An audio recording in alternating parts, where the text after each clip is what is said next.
সম্মানিত আউশাচি কৃষক ভাইয়েরা আসসালামু আলাইকুম। আমি আসি মোহাম্মদ নবীন। আমি আজকে আপনাদের সাথে কিছু বিষয়, রোপণের বয়স প্রায় হয়ে গেল 10-15 দিন, যাদের বয়স হয়ে গেল, আমি স্টেম বোরার অথবা মাজরা পোকা যেটা আপনারা বলেন, সেই বিষয়টা নিয়ে আমি আজকে আলোচনা করব। আমার পিছনে যে জমিটা দেখতেছেন, এটার বয়স একটু বেশি হয়েছে, 35-40 দিন হয়েছে। তো আসলে এই যে জমিটা আমি যখন রোপণ করছে তার পরবর্তীতে আমি একবার আসছিলাম, যখন এখানে আপনার হচ্ছে সালফার দেওয়ার সময় হয়েছে 10-15 দিন। এরপরে আমি 25-30 দিনে একবার আসছিলাম।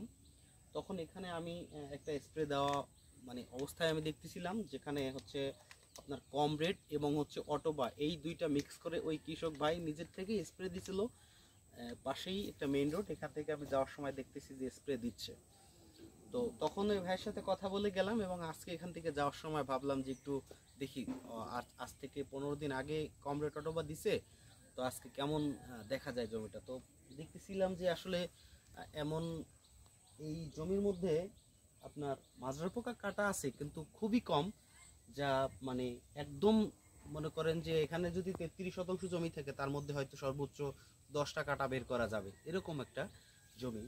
তা আমরা বলতে পারি যে কৃষক ভাষায় এটা কোনো কাটাই না, একদম কাটাই না, এরকম বোঝা যায়। এই কমরেড এবং অটোবা এই দুইটা ঔষধ এত ভালো কাজ করতেছে এই এলাকায়।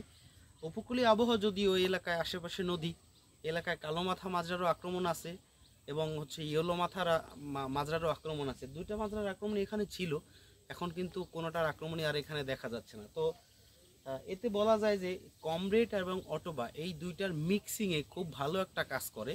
কারণ হচ্ছে আপনার অটোবার মধ্যে ল্যামডাসাই হ্যালোথ্রিন আছে এবং ফিপ্রোনিল আছে, আর কমরেডের মধ্যেও ফিপ্রোনিল এবং হচ্ছে ডাইনোটিফুরান এই দুইটা গ্রুপ আছে, যেখানে আপনার এখানে 3টা গ্রুপের মিক্সিং হয়। এই 3টে গ্রুপের মিক্সিংয়ে খুব ভালো একটা কাজ কৃষক ভাইরা পায় এই এলাকায়। তো আসলে এই 3টে গ্রুপের মিক্সিং যে ওষুধটার নাম, এই দুইটার নাম হলো, একটার নাম হলো কমরেড আর একটার নাম হলো অটোবা।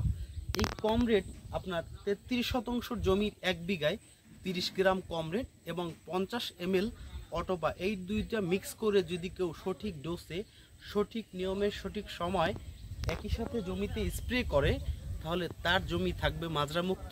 এবং পাশাপাশি দেখেন জমিগুলো কেমন এক সমতল দেখা যাচ্ছে এবং কালো এবং সবুজ একটা কালার আসছে মাথার উপরে।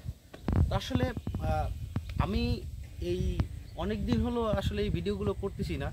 পাশাপাশি আজকে এই আমার এই অঞ্চলে আর কি আপনার হচ্ছে আউশ চাষ একটু কম, তো আপনার সব মিলিয়ে হয়তো 50 একরের মতো আউশ চাষ এখানে আছে। এইটা নিয়েই আমরা বর্তমানে কাজ করতেছি। সো পরবর্তীতে নতুন ভালো ভালো ভিডিও পেতে আমার এই চ্যানেলটি ফলো এবং সাবস্ক্রাইব করে সাথে থাকবেন। ধন্যবাদ।